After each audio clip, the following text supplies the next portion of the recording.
ముందుగా అందరికీ వినాయక చవితి శుభాకాంక్షలండి. సరే, మీరు ఎంతమంది మండపం నుంచి ఈ వీడియో చూస్తున్నారనేది కింద కామెంట్స్‌లో పెట్టండి. అందులోని ఎంతమంది ఆర్గనైజ్ చేస్తున్నారు?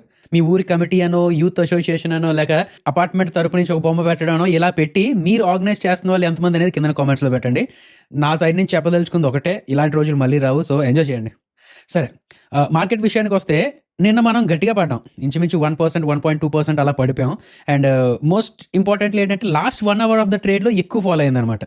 దానికి రీజన్ ఏంటనేది అందరికీ తెలిసిందే. ఇవాల్టి నుంచి ఆగస్ట్ 27th నుంచి ఇండియా నుంచి యూఎస్‌కి ఎక్స్‌పోర్ట్ చేస్తున్న అన్నిటి మీద 50% ఇంపోర్ట్ టారిఫ్ డ్యూటీ విధించనున్నారు యూఎస్. సో, అది ప్రాబ్లమే కదండీ. అది మార్కెట్‌కి ముందు నుంచే తెలుసు. బట్ మేబీ లాస్ట్ డే వరకు కూడా అంటే ఆర్డర్ సైన్ అవుతదా లేదా, లేకపోతే ఇంకొంచెం ఎక్స్‌టెన్షన్ ఇస్తారా లేదా, ఇలా ఏదో చెక్ చేసుకొని ఉండుంటారు మార్కెట్. అండ్ అలాంటివేమీ న్యూస్ రాకపోయేసరికి అండ్ ఇవాళ ట్రేడింగ్ హాలిడే కాబట్టి నిన్ననే కొంచెం డిస్కౌంట్ చేసేసింది. ఆ షాక్‌ని డిస్కౌంట్ చేసేసిందండి. ఓకే కదా. బట్ ఎనీవేస్ దీని గురించి ఇంకా క్లియర్ కట్‌గా మాట్లాడుకుందాం. అండ్ ఇవాళ యూఎస్ మార్కెట్ రెస్పాండ్ అవ్వడానికి 2-3 విషయాలు ఉన్నాయి. అండ్ యూఎస్ మార్కెట్ క్లోజ్ అయిన తర్వాత కూడా మొత్తం వరల్డ్‌ని శాసించే ఒక న్యూస్ రాబోతుందండి.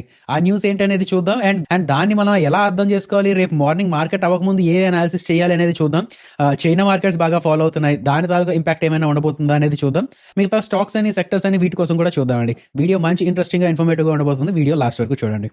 వెల్కమ్ టు రూపాయి తెలుగు. మీరు ఇంకా మన ఛానల్‌ని సబ్స్క్రైబ్ చేయనట్లుంటే ప్లీజ్ సబ్స్క్రైబ్ చేసుకొని నోటిఫికేషన్స్ ఆన్‌లో పెట్టుకోండి. అండ్ అలాగే నిన్న ఒక వీడియో చేసుకున్నామండి. చాట్ జీపీటీని ఒక ఇన్వెస్టర్ ఆర్ ఎల్స్ ట్రేడర్ ఎలా యూజ్ చేసుకోవచ్చు ఏంటి? ఒకవేళ మీకు ఇంగ్లీష్ సరిగ్గా రాకపోయినా, ఆ ప్రాంప్ట్స్ అనేది సరిగ్గా రాకపోయినా సరే, ఈ చాట్ జీపీటీని ఎలా యూజ్ చేసుకోవచ్చు ఏంటి అనేది ఒక ఫుల్ డెడికేటెడ్ వీడియో పెట్టడం జరిగింది. ఓకే కదా. సో, ఆ టాపిక్ మీద ఇంట్రెస్ట్ ఉన్న వాళ్ళు ఆ వీడియో చూడడానికి ట్రై చేయండి. సో, ఇలా మార్కెట్ అప్డేట్స్‌తో పాటు ఐపీఓ వీడియోస్ అని, నాలెడ్జ్ వీడియోస్ అని, పర్సనల్ ఫైనాన్స్ వీడియోస్ అని అండ్ ఈ వీకెండ్ మ్యూచువల్ ఫండ్స్ మీద కూడా కొన్ని ఇంట్రెస్టింగ్ అప్డేట్స్ ఉన్నాయండి మ్యూచువల్ ఫండ్స్‌లో. అండ్ కొన్ని స్కీమ్స్, మంచి మంచి స్కీమ్స్ ఉండడం జరిగాయి. సో, వాటి గురించి కూడా ఒక వీడియో పెట్టడం జరుగుతుంది. సో, ఇలా ఫైనాన్స్‌లో, స్టాక్ మార్కెట్స్‌లో ఏ టు జెడ్ వీడియోస్ పెడుతున్న మన రూపాయి ఛానల్‌ని సబ్స్క్రైబ్ చేసుకొని నోటిఫికేషన్స్ ఆన్‌లో పెట్టుకోండి. అండ్ మీకు ఏ టైంలో అయినా సరే మమ్మల్ని సపోర్ట్ చేయాలనిపిస్తే మా ద్వారా మీ ఫైర్స్ అకౌంట్ ఓపెన్ చేసుకొని, మా రెఫరల్ లింక్ ప్రతి వీడియో కింద డిస్క్రిప్షన్ బాక్స్‌లో ఉంటుందండి. ఆ లింక్ ద్వారా అకౌంట్ ఓపెన్ చేసుకొని అది యూజ్ చేయడానికి ట్రై చేయండి. వీడియోలోకి వెళ్ళక ముందు ఒకసారి మన డిస్క్లైమర్ చూసేయండి. మేము ఏది చెప్పినా సరే అది ఎడ్యుకేషన్ అండ్ ఇన్ఫర్మేషన్ పర్పస్ కోసమే. మేము SEBI registered adviser or research analyst రెండు కాదు. మేము ఏమి ఇచ్చినా సరే అది ఫైనాన్షియల్ అడ్వైస్ కాదు. We are not giving any buy or sell calls. ఏది ఫైనాన్షియల్ అడ్వైస్ కాదండి. జస్ట్ ఎడ్యుకేషన్, ఇన్ఫర్మేషన్ పర్పస్ కోసం. మీ ఓన్ రీసెర్చ్ చేసుకోండి. లేదు అంటే ఒక సెబీ రిజిస్టర్డ్ అడ్వైజర్ అయినా కలండి. రైట్, మొత్తం మీద నిన్న ఫాలో అవడానికి రీజన్ అదే అండి. External factors. ఇండియన్ ఇంపోర్ట్స్ మీద యూఎస్ 50% టారిఫ్స్ వేసేయనుంది. ఇవాళ నుంచి వేసేయనుంది. అయితే రేపటి మార్కెట్స్ ఎలా రెస్పాండ్ అవ్వచ్చు, లేదంటే ఇన్ ఫ్యూచర్ ఎలా రెస్పాండ్ అవ్వచ్చు అనేది మన ఇండియన్ ఎకానమీ మీద డిపెండ్ అయి ఉంటుందండి. అంటే ఇండియా ఎకానమీ మళ్ళీ Q2లో, Q3లో డేటా చూసుకొని అంత ఓపికలు లేవు జనాలకి. ఇప్పుడు అంత ఓపికలు లేవు. అప్పుడు ఎప్పుడో ఏదో జరుగుతుంది అనేది ముందే ఆలోచించుకొని ఇప్పుడు రెస్పాండ్ అవ్వడానికి రెడీగా ఉన్నది. అవును కదా. ఎక్స్పోర్ట్ ఓరియంటెడ్ సెక్టర్స్కి మోడీ గవర్నమెంట్ ఏం సాయం చేయనుంది? యూఎస్ వల్ల ఎఫెక్ట్ అవుతున్న వాళ్ళు వేరే కంట్రీస్కి ఎక్స్పోర్ట్ చేసుకోగలరా లేదా, ఇలాంటివన్నీ ఎంత ఫాస్ట్గా జరుగుతాయి అనేది చూసుకుంటూ ఉంటారు. సరే, ఎక్స్పోర్ట్ ఓరియంటెడ్ సెక్టర్స్ ఏదో ప్రాబ్లం ఉన్నదండి. దానివల్ల జీడీపీకి కొంతమంది 0.2% డెంట్ పడుతుంది అంటున్నారు, కొంతమంది 0.4% డెంట్ పడుతుంది అంటున్నారు. ఏదో ఆ ఫిగర్ ఏదో వస్తుంది కదా. ఆ డెంట్ని పూడ్చడానికి మన ఇండియన్ కన్జంప్షన్ పెరగనుందా లేదా, పెరిగితే ఎలా పెరుగుతుంది అనేది మొత్తం అన్ని చూసుకుంటూ ఉంటారనమాట. ఇప్పుడు జిఎస్టీ కట్స్ చేస్తామంటున్నారు. ఆ జిఎస్టీ కట్స్ ముందేదో పెద్ద బాహుబలి తాలీలా చూపించేశారు మన ఫైనాన్షియల్ వెబ్సైట్స్ అవన్నీ. దాని తర్వాత వస్తున్న ఒక్కొక్క న్యూస్ ఏంటి, ఇప్పుడు రీసెంట్గా వచ్చిన న్యూస్ టూత్ పేస్ట్ మీద కూడా జిఎస్టీ రిడక్షన్ ఉండదు అంటున్నారు. సో, అలాగే ఇంకేం వస్తుంటాయో న్యూస్ అన్నీ చూడాలి. ఒకవేళ అలాగేం కాకుండా కన్జంప్షన్ మొత్తం పెరిగేటట్టు అండ్ మార్కెట్ నచ్చేటట్టు న్యూస్ వచ్చింది అనుకోండి, వీటి మీద జిఎస్టీ తగ్గించి ఇది చేస్తున్నా అది చేస్తున్నా అండ్ కన్ఫర్మ్ న్యూస్ ఏమైనా వస్తే కొంచెం మార్కెట్ అంటే సస్టైన్ అయ్యే ఛాన్సెస్ ఉంటాయి అనమాట. అండ్ ఆఫ్ కోర్స్ యూఎస్ నుంచి ఏమైనా మంచి అప్డేట్ వచ్చింది అనుకోండి, ఇంకా మంచిది మనకి. అండ్ జియో పొలిటికల్ టెన్షన్స్ పరంగా రష్యా అని, యుక్రెయిన్ అని ఈ స్టోరీలు అవి నడుస్తున్నాయి కదా. అండ్ మన మోడీ గారు కూడా చైనా వెళ్ళనున్నారు. సో, అక్కడి నుంచి ఏమైనా గుడ్ న్యూస్ తీసుకురానున్నారా లేదా, ఇవంటివన్నీ చూస్తూ ఉండాలన్నమాట. నెక్స్ట్ ఇంకొక విషయం ఏంటంటే, ఇవాళ యూఎస్ మార్కెట్స్ క్లోజ్ అయిన తర్వాత ఎన్విడియా తన రిజల్ట్స్తో రానుందండి. అది జస్ట్ ఒక స్టాక్ తాలూకా ఎర్నింగ్స్ కాదు, మొత్తం గ్లోబల్ తాలూకా ఏ ల్యాండ్స్కేప్నే మార్చగలిగే న్యూస్ అనమాట. అది అప్డేట్. అది ఇప్పుడు అసలే ఏ స్టాక్స్ మీద అందరూ పడ్డారు కదా. అనుకున్నంత భూమి ఏఐకి లేదు, లేదంటే ఏఐ నిజంగా డిస్టర్బ్ అయినా సరే దానికి అంత రెవెన్యూ పొటెన్షియల్ లేదు, అది ఇది అని బోల్డ్ అనుకుంటూ ఉన్నారు కదా. సో, వాటన్నిటికీ సమాధానం చెప్పగలిగే అప్డేట్ అది. యూఎస్ మార్కెట్స్ క్లోజ్ అయిన తర్వాత వస్తుంది కాబట్టి రేపు మార్నింగ్ లేచిన తర్వాత యూఎస్ తాలూకా ఫ్యూచర్స్ ఎలాగా ట్రేడ్ అవుతున్నాయి. అండ్ ఏషియన్ మార్కెట్స్ కూడా చైనీస్ మార్కెట్లో ఇవాళ బాగా ప్రాఫిట్ బుకింగ్ జరిగిందండి.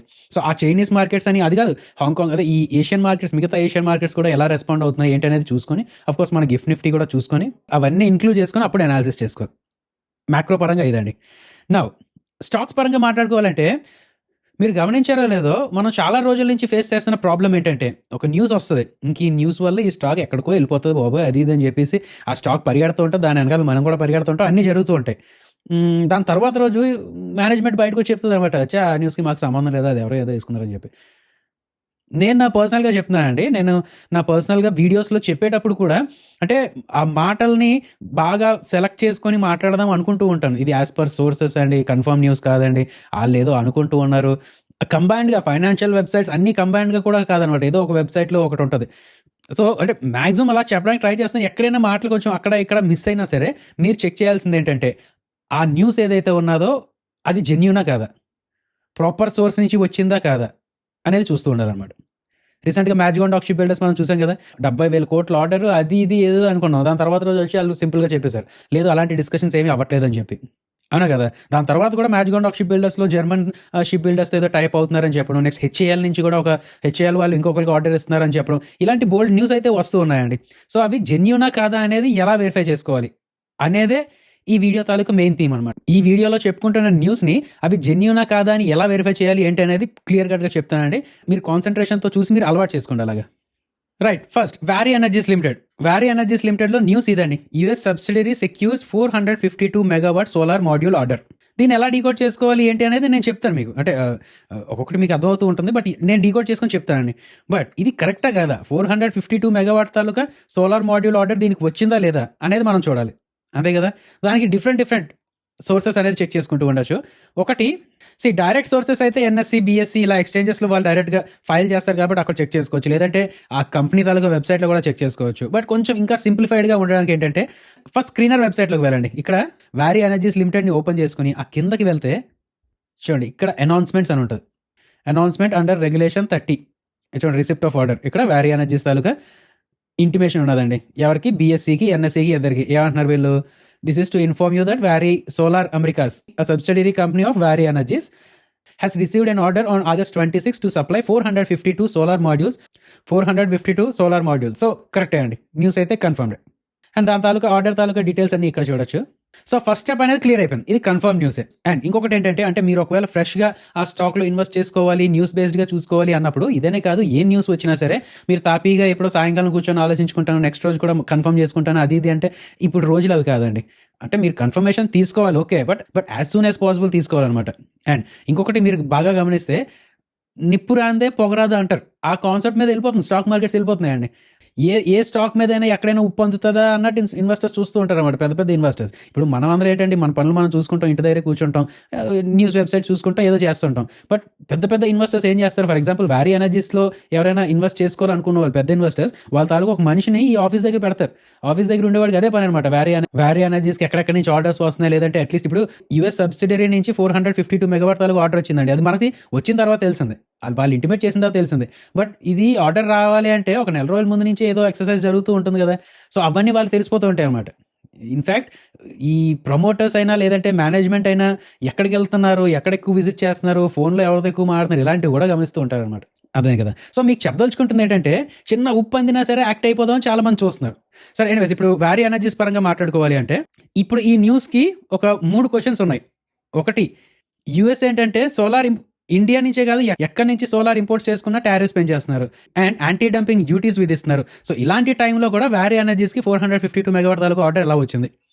ఇది సస్టైనబుల్లా కాదా అనేదే కదా క్వశ్చన్. సో ఫస్ట్ థింగ్ ఏంటంటే ఈ వారీ ఎనర్జీ వాళ్ళు యూఎస్‌లోనే తన మ్యానుఫ్యాక్చరింగ్ ఫెసిలిటీని పెడుతున్నారనమాట. వాళ్ళు టెక్సాస్‌లో ఎక్కడో ప్లాంట్ పెట్టుకుంటున్నారు. ఈ ఇయర్ ఎండ్‌కి కంప్లీట్ అయిపోతది అంటున్నారు. అండ్ 3.2 గిగావాట్ అలాగా ప్లాన్ చేస్తున్నారన్నమాట. సో అందులో 452 మెగావాట్ అంటే ఈజీగా అయిపోతుంది. ఒక 2-3 ఇయర్స్‌లో కంప్లీట్ చేయాల్సిన ఆర్డర్ అన్నమాట ఇది. సో వాళ్ళకి ఈజీగానే అయిపోతుంది. అండ్ ఇప్పటికే వాళ్ళకి 2.23 గిగావాట్ తాలూకా యూఎస్ ఆర్డర్స్ ఉన్నాయి. అది మీరు గమనించాలి. సో 2.23 ప్లస్ 452 ఇది యాడ్ చేసినా సరే ఆ 3.2 గిగావాట్ ఇంకా ఖాళీ ఉన్నది కదండి. సో అయిపోతుంది. ఆర్డర్ ఎగ్జిక్యూట్ అయితే అయిపోతుంది. అండ్ వీళ్ళకి ఆర్డర్ రావడానికి కూడా కారణం అక్కడ యూఎస్‌లోనే వీళ్ళు ప్లాంట్ పెట్టుకుంటున్నారు కాబట్టి ప్రాబ్లమే లేదన్నమాట. సో చాలా కాన్ఫిడెంట్‌గా వీళ్ళు ఆర్డర్స్ తీసుకోవచ్చు. ప్రైసింగ్ కూడా ట్రాన్స్పరెంట్‌గా ఉంటుంది. అందుకనే వీళ్ళకి అంతలాగా ఆర్డర్స్ వస్తున్నాయి. ఎగ్జిక్యూషన్ కూడా చేసేసుకోవచ్చు వీళ్ళు. నెక్స్ట్ ఈ అప్డేట్ చూడండి. HAL and GE may ink deal for 113 more jet engines. First ఒక మాట చెప్పండి మీరు. ఇది చూడగానే మీకు ఏం అర్థమవుతుంది? హెచ్ఏఎల్‌కి ఏదో కొత్త ఆర్డర్ రాబోతుంది. 113 జెట్స్ ఇంకా కొత్త ఆర్డర్ రాబోతుంది అని అనుకోవచ్చు మీరు. బట్ అలా కాదండి. వీళ్ళు ఏం చేస్తున్నారు? హెచ్ఏఎల్‌కి పైనుంచి ఆర్డర్ ఇస్తుంది, బాబు మాకు ఇలాగా ఒక ఎయిర్ క్రాఫ్ట్ రెడీ చేసి ఇవ్వు అని చెప్పి. వీళ్ళు అందులో జెట్ ఇంజన్స్ అని చెప్పి వేరేగా జీఈ వాళ్ళకి ఇస్తున్నారు అనమాట. రీసెంట్గా మనం దీని గురించి మాట్లాడుకున్నాం. హెచ్ఏఎల్ మొత్తం స్కెల్టన్ రెడీ చేసుకుని కూర్చున్నా సరే జీఈ వాళ్ళు ఇంజన్స్ ఇవ్వకపోవడం వల్ల డిలే అవుతుంది అండ్ దానివల్ల ఫైన్ కూడా పడే ఛాన్సెస్ ఉండొచ్చు అని మాట్లాడుకున్నాం హెచ్ఏఎల్ మీద, గుర్తుందా? దాని తర్వాత రీసెంట్గా ఇంకేం మాట్లాడుకున్నాం, హెచ్ఏఎల్కి సమ్ 97 ఫైటర్ జెట్స్ తాలూకు ఆర్డర్ వచ్చింది. దానికి ముందు 83 అండ్ ఇప్పుడు 97 కలిపితే చాలా ఎక్కువ. 1 lakh crore తాలూకు ఆర్డర్ బుక్ ఇక్కడి నుంచే వచ్చింది అనుకున్నాం కదా. సో వీళ్ళు ఏం చేశారంటే, బాబు మాకు కొంచెం తొందరగా ఇంకొక 113 మోర్ జెట్ ఇంజన్స్ ఇచ్చేయని చెప్పి ఆర్డర్ ఇచ్చారంటున్నారు. సో కొత్త ఆర్డర్ హెచ్ఏఎల్కి ఏం రాలేదు, హెచ్ఏఎల్కి కొత్త ఆర్డర్ ఏం రాలేదు. బట్ ఉన్న ఆర్డర్ని ప్రాపర్గా ఎగ్జిక్యూట్ చేయగలరు అనే నమ్మకం తీసుకొచ్చేలాగా ముందే జీఈకి ఆర్డర్ ఇచ్చేస్తున్నారు అనమాట. ఇది కన్ఫర్మ్ న్యూస్ కాదా అని తెలుసుకుంటాం. స్క్రీనర్లోకి వెళ్ళిపోతాం, హెచ్ఏఎల్ అని కొడతాం, హిందుస్థాన్ ఏరోనాటిక్స్ లిమిటెడ్. కిందకి వెళ్తాం, ఇంకా కిందకి వెళ్తే వీళ్ళు ఏదో మేనేజ్మెంట్ చేంజ్ కోసం ఒకటి ఇచ్చారండి. Next CCL approval of proposal for procurement, ఇది లేదు. ఈ హెచ్ఏఎల్కి వీళ్ళు ఏదో ఇచ్చారని చెప్పి లేదు. ఒకవేళ జీఈ ఇక్కడ ఏమీ ఉండదు. ఒకవేళ జీఈ తాలూకా యూఎస్ సబ్సిడరీ ఏదో అయ్యి ఉంటుంది కదా, అక్కడికి వెళ్ళి చెక్ చేసుకోవాల్సి వస్తుంది అంటే. ఈ వెబ్సైట్ కూడా నాకు ఇష్టం, తిజోరీ అని చెప్పి. ఇక్కడ చూద్దాం ఒకసారి, HAL, okay, Hindustan aeronautics limited. ఇక్కడికి వెళ్తే ఈ కింద చూడండి ఎక్స్ప్లోర్ టైమ్ లైన్ ఉంటుంది, ఈ పక్కన వస్తుంది. వీళ్ళు కూడా ఏదో బిజినెస్ అప్డేట్ అంటే రెడ్ బాక్స్ నుంచి ఇక్కడ ఉన్నది, India set to sign 1 billion deal with GE for 130 fighter jets. ఇంకా కిందకి వెళ్తే హెచ్ఏఎల్ ప్రైవేట్ ఏదో ఉన్నది, ఇంపార్టెంట్ డాక్యుమెంట్ 21 August ఉన్నది, కమిటీ సెక్యూరిటీ అప్రూవ్డ్. లేదండి, వీళ్ళు హెచ్ఏఎల్తో వీళ్ళు జీఈతో మాట్లాడారు, లేదంటే ఒక ఎంఓయూ క్రియేట్ చేసుకున్నారు అనేది అప్డేటెడ్ న్యూస్, కన్ఫర్మ్ న్యూస్ అనేది ఏమీ లేదు. ఇప్పుడు మీరు గమనించాల్సింది ఏంటంటే, ఈ న్యూస్ ఎప్పుడైతే వచ్చిందో, ఈ న్యూస్ వచ్చిన ఒక 24 hours లోపలే అనుకుంటా, 24 hours లోపలే వాళ్ళు ఒక క్లారిటీ ఇవ్వాలి, హెచ్ఏఎల్ క్లారిటీ ఇవ్వాలి. ఒకవేళ ఇవ్వకపోతే ఇది కన్ఫర్మ్ న్యూస్ అని వాళ్ళు కూడా ఒప్పేసుకున్నట్టు అనమాట. వాళ్ళు వచ్చి క్లారిటీ ఏంటి లేదు, మేము జీవితం అలాగే మాట్లాడలేదు అని చెప్పారు అనుకోండి, అదే ఒక దుమారమే అవుతుంది. లేదు, వాళ్ళు ఏం చెప్పకపోతే అదొక కన్ఫర్మ్ న్యూస్ కూడా అయ్యే ఛాన్సెస్ ఉంటాయి. కన్ఫర్మ్ న్యూస్లో తీసేసుకుంటారు కమ్యూనిటీ, అది చెప్తున్నాను నేను. అయితే ఇంకొక విషయం అండి, మీకు ఇందాక తిజోరీ అని లేదంటే హెచ్ఏఎల్ అని ఇలాంటివి న్యూస్ కన్ఫర్మ్ కాదా అని తెలుసుకోవడానికి పనికి వస్తుంది, అండ్ న్యూస్ స్క్రీన్ చేసుకోవడానికి, లేదంటే కొత్త న్యూస్ ఏమున్నాయి అనేది అప్డేటెడ్గా ఉండడానికి అన్ని పనికి వస్తూ ఉంటాయి. బట్ ఎక్స్ అనే ప్లాట్ఫామ్ ఉన్నది కదా, అదే ట్విట్టర్ అనే ప్లాట్ఫామ్ ఉన్నది కదా, ఇది అన్నిటికన్నా చాలా ఫాస్ట్, లేదంటే చాలా రిలయబుల్ అని చెప్పలేము, బట్ తొందరగా స్క్రీన్ చేయడానికి పనికి వస్తుంది. ఫర్ ఎగ్జాంపుల్ బజాజ్ ఫిన్సర్వ్లో ఒక అప్డేట్ ఉన్నది. సో ఎక్స్లోకి వెళ్ళి బజాజ్ ఫిన్సర్వ్ ఎన్ఎస్సి అని కొట్టాను నేను. ఎన్ఎస్సి అని కొట్టగానే న్యూస్ ఓపెన్ అయ్యి కింద చూడండి, జెఫ్రీస్ వాళ్ళు ఏదో ఇనిషియేట్ చేసింది, ఆ కింద చాలా ఎక్కువ ఉన్నాయి. బట్ నేను విన్నది ఏంటంటే, బజాజ్ ఫిన్సర్వ్ వాళ్ళు యూఎస్లో కూడా ఎంట్రీ చేస్తున్నారు. సో దానికి సపోర్టింగ్ ఏమైనా న్యూస్ ఉన్నదా లేదా అని చూస్తే ఇదే ఉన్నది, Bajaj Finserv expands into alternative investments with new subsidiary. సరే, దీని గురించి తర్వాత మాట్లాడదాం. బట్ దీని గురించి చెప్పాను కదా, యూఎస్ ఒకవేళ బజాజ్ ఫిన్సర్వ్ ఎన్ఎస్సి అని కొడితే ఒక న్యూస్ వచ్చింది. ఇప్పుడు మనం ఏం చేయాలి, ఈ న్యూస్ కరెక్టా కాదా, లేకపోతే ఈ న్యూస్ తాలూకు ఎఫెక్ట్ ఏముంది, ఇవన్నీ తర్వాత తెలుస్తూ ఉంటుంది. బట్ ఈ న్యూస్ ఒకటి ఉన్నది అనేది మనకి ఇక్కడ ఎక్స్ నుంచి తెలిసింది కదా, నేను అది అంటున్నాను. Bajaj finserv limited intimation of incorporation of a new step down subsidiary ఉన్నదండి. సో న్యూస్ జెన్యూనే. ఏ స్టాక్లో న్యూస్ ఉన్నదో అనేది మనం చూసుకున్నాం, ఒక స్టాక్ ఐడెంటిఫై చేసాం. లేకపోతే మనకు నచ్చిన స్టాక్లో న్యూస్ ఏమైనా అప్డేట్స్, ఏమైనా రీసెంట్ అప్డేట్స్ ఉన్నాయా లేదా ఏంటనేది ఎక్స్లో చూసాం. అది కన్ఫర్మ్ న్యూసా కాదా అనేది మనం జెన్యూన్ వెబ్సైట్స్లో చెక్ చేసేసుకున్నాం.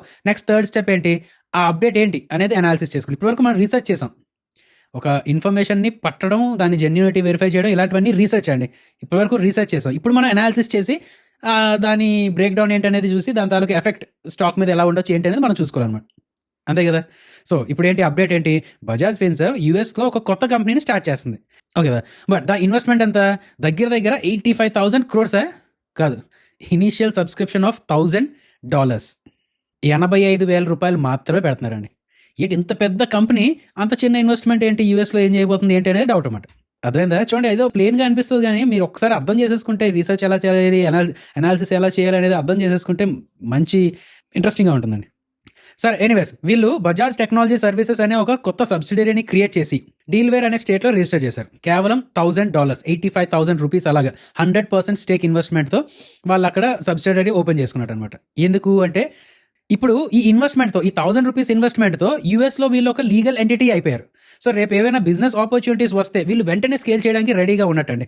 అదేదా, అక్కడికి వెళ్ళి వీళ్ళు జస్ట్ ఏదో ఒక ఎన్బిఎఫ్సి లేకపోతే వాళ్ళకి అప్పులిద్దాం, సర్కార్ వారి పాటలో మహేష్ బాబు లాగా అప్పులిద్దాం, వడ్డీలా కానిచ్చేద్దాం, అలా కాదు. ఎన్బిఎఫ్సి బిజినెస్ కోసం కాదంటే వీళ్ళు వెళ్ళింది, ఇండియన్ టెక్ అండ్ ఫిన్టెక్ క్యాపబిలిటీస్ని యూఎస్కి ఎక్స్పోర్ట్ చేయడానికి, లైక్ క్లౌడ్ సర్వీసెస్ అని, డిజిటల్ లెండింగ్ అని, ఏఐ డ్రివెన్ సొల్యూషన్స్ అని, మేబీ రేపు పొద్దున యూపీఐ సర్వీసెస్ అని, ఇలా ఏదో ఒకటి వచ్చే ఛాన్సెస్ ఉన్నాయన్నమాట. సో ముందే వీళ్ళు రెడీ అయినట్టు. అంటే యూఎస్ క్లయింట్స్తో, యూఎస్ పార్ట్నర్స్తో, లేదంటే గ్లోబల్ ఇన్వెస్టర్స్తో మాట్లాడుతున్నప్పుడు ఆ క్రెడిబిలిటీ ఉంటుంది కదా, మేము యూఎస్ తాలూకా ఫర్మే అని చెప్పి ఒక క్రెడిబిలిటీతో వీళ్ళు స్టార్ట్ చేయొచ్చు అనమాట. అదంతా చేయడానికి వీళ్ళు పెట్టిన ఖర్చు ఎంత, $1000 అంతే.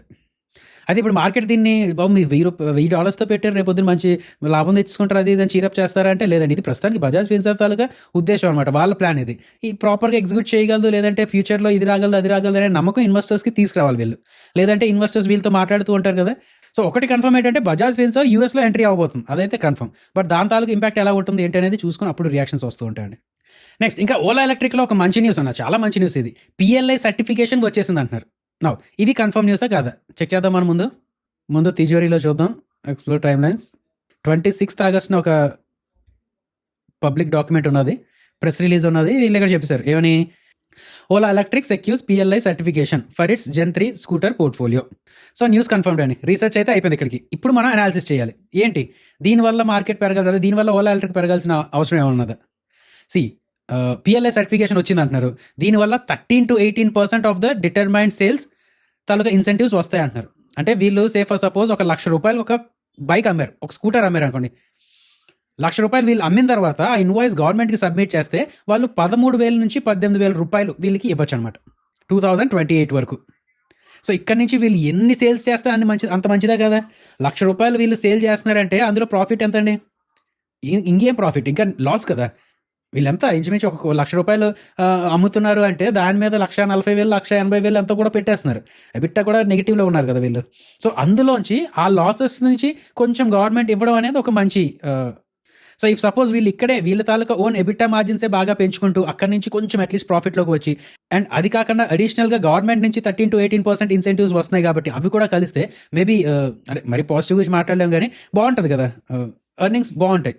సో వీళ్ళు అదే అంటున్నారు అనమాట, Q2 of FY26 నుంచి మాకు ప్రాఫిటబిలిటీ కూడా కొంచెం బూస్ట్ అవుతుంది అంటున్నారు. పూర్తిగా ప్రాఫిట్స్లోకి వస్తారు లేదా పక్కన పెడితే గుడ్ కన్నా మెల్లమెల్ల కదండి. వీళ్ళకి వచ్చే లాసెస్లో అట్లీస్ట్ 18,000 కవర్ అవుతుంది, 18% కవర్ అవుతుంది. అది ఒక పాజిటివ్ అవ్వచ్చు అండి, ఆ టైంకి అది పాజిటివ్ అవ్వచ్చు. చూస్తూ ఉండాలి ఏంటంటే. బట్ ఇప్పటివరకు మనం నెగిటివ్స్ గురించి ఏం మాట్లాడుకున్నాం, దీని తాలూకు బ్రాండ్ రెప్యుటేషన్. ఓలా ఎలక్ట్రిక్ అంటే ఏదో ఒక చిన్నోడి కంపెనీ లాగే చూస్తున్నారు కానీ ఇంకా పూర్తిగా దానికి బ్రాండ్ రికగ్నేషన్ అయితే రాలేదన్నమాట. సో అది కొంచెం ప్రాబ్లమే. ఇంకా ఈ వోడాఫోన్ పరంగా వస్తే, వోడాఫోన్ ఐడియా లిమిటెడ్లో మీకు చూపించాల్సింది ఏంటంటే వీళ్ళ తాలూకు వాల్యూమ్స్ అండి. 100 కోట్ల కన్నా ఎక్కువ ట్రేడ్ అవుతున్నాయి ప్రతిరోజు. లాస్ట్ 3 డేస్గా చూసుకుంటే 120 కోట్లు, 140 కోట్లు, అండ్ నిన్న చూసుకుంటే 160 కోట్లు ఎంతో కూడా షేర్స్ ట్రేడ్ అయ్యాయి అనమాట. సో టూ మచ్ వాలిటిలిటీ వస్తుందండి, చాలా జరుగుతున్నాయి అనమాట. అండ్ వోడాఫోన్ ఐడియాలో ఒక కన్ఫర్మ్ న్యూస్ ఏమీ లేదు. మీరు ఎక్స్ప్లోర్ చూసిన టైం లైన్ చూసినా సరే ఇదే 26th ఆగస్ట్న ఏదో ఉన్నది వోడాఫోన్ ఐడియా నుంచి. ఏదది, Vodafone Idea shares fall 10% on MOS telecom rules out any government relief. చూడండి, we have not received any communication from the government in relation to the above matter. వీళ్ళు ఏమంటున్నారు, ఇప్పుడు మినిస్ట్రీ ఆఫ్ టెలికామ్ ఏదైతే ఉన్నదో వీళ్ళకి AGR relief ఇవ్వచ్చు అని చెప్పి అప్పట్లో స్పెక్యులేషన్ అండి. లేదు, ఆ టెలికామ్ మినిస్ట్రీ వీళ్ళకి ఏమీ రిలీఫ్ ఇవ్వరు అని చెప్పి అన్నారు అని చెప్పి ఒక 10% పడిపోయింది. నిన్న ఎప్పుడు పడిపోయింది కదా. వీళ్ళు దానికి రెస్పాన్స్ ఏమి ఇచ్చారు, మాకు అలాంటి అప్డేట్ కూడా ఏమీ రాలేదు. అంటే గవర్నమెంట్ వాళ్ళు మా దగ్గరికి వచ్చి మీకు AGR రిలీఫ్ రాదు, ఫ్యూచర్లో గవర్నమెంట్ రిలీఫ్ రాదు అని ఏం అనలేదు అని చెప్పి ఒక న్యూస్ వస్తుంది అన్నమాట.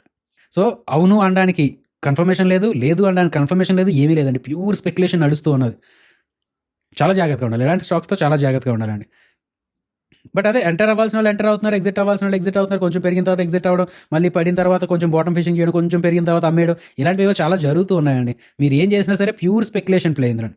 కన్ఫర్మ్ న్యూస్ లేదంటే కన్ఫర్మ్ ఫైనాన్షియల్ అనాలిసిస్, ఆ అనాలిసిస్ ఈ అనాలిసిస్ ఏం లేదు.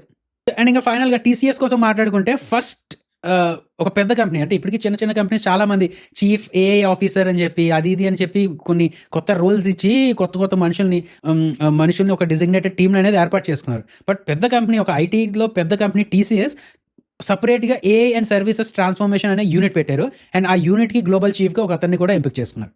అండ్ ఆయన ట్రాక్ రికార్డ్ కూడా బాగానే ఉన్నది. చూడండి, అమిత్ కపూర్ అని చెప్పి ఆయన ట్రాక్ రికార్డ్ కూడా బాగానే ఉన్నదండి. సో ఇది ఒక బిగ్ మూవ్, TCS తాలూకా బిగ్ మూవ్ టువర్డ్స్ AI. అవును కదా, ఒక సపరేట్ యూనిట్ పెట్టారు, దానికి ఒక హెడ్ని కూడా పెట్టారు, అండ్ అతని హిస్టరీ కూడా బాగున్నది. అండ్ సో ఈ మూవ్ ఏంటంటే TCS ఇండియాలో ఫస్ట్ IT కంపెనీగా నిలిచిందన్నమాట AI కోసం. ఒక డెడికేటెడ్ బిజినెస్ యూనిట్ని క్రియేట్ చేసినందుకు యాక్సెంచర్ లాంటి US జైంట్స్తో డైరెక్ట్గా పోటీ పడబోతున్నారు వీళ్ళు. సో నెక్స్ట్ ఏంటి, వీళ్ళు ఎలాగా పెట్టారు డేటా టీమ్స్ అని అది ఇది ఏదో పెట్టారు అనమాట. బట్ వీళ్ళకి ఆర్డర్స్ ఎలా వస్తాయి ఏంటి అంటే ఫస్ట్ మూవర్ అడ్వాంటేజ్ వస్తుందా లేదా అది ముఖ్యమండి. అయితే మనం ఇదంతా దాంట్లో ఒకటి మర్చిపోయాం, ఏంటి TCS నిజంగా ఆ సపరేట్ యూనిట్ పెట్టిందా లేదా అది చెక్ చేయాలి కదా మనం. So go to Tijori, explore timeline. ఇది కంపెనీ న్యూస్ ఎకనామిక్ టైమ్స్లో ఉన్నది 20th ఆగస్ట్ ఒకటి ఇచ్చారు. లేదు ఇదేది కన్ఫర్మ్ రాలేదు. ఇక్కడ నుంచి చూద్దాం. లేదండి ప్రస్తుతానికి ఎక్స్చేంజెస్కి అయితే వీళ్ళు చెప్పలేదు. ప్రస్తుతానికి ఎక్స్చేంజెస్కి వీళ్ళు ఏం చెప్పలేదు. ఒకవేళ వీళ్ళేమి రెస్పాండ్ అయిపోతే 24 hours లోపల, ఇప్పటికీ ఒక 22 hours 23 hours ఏదో ఉన్నట్టున్నది నేను వీడియో చేసిన టైంకి. ఒకవేళ 24 hours లోపల అలాగే రెస్పాండ్ అయిపోతే ఇది కొంచెం కన్ఫర్మ్ న్యూస్ అని చెప్పుకోవచ్చు. బట్ లేదు అంటే చూడాలండి ఇది కన్ఫర్మ్ న్యూస్ కాదా అనేది. అఫీషియల్ సోర్సెస్ నుంచి ఏమీ లేదు. బట్ రేపు ఆ టైంకి తెలిసిపోయే ఛాన్సెస్ ఉన్నది. సో అర్థమైందా లేదండి. సో రేపటి వీడియోలో మళ్ళీ కలుద్దామండి. ఇంకా ఎవరైనా మన ఛానల్ని సబ్స్క్రైబ్ చేయనట్లుంటే ప్లీజ్ సబ్స్క్రైబ్ చేసుకోండి, నోటిఫికేషన్స్ ఆన్లో పెట్టుకోండి. ఆ లైక్, షేర్ అని, కామెంట్ అని చేస్తూ ఉండండి ప్లీజ్. జై హింద్.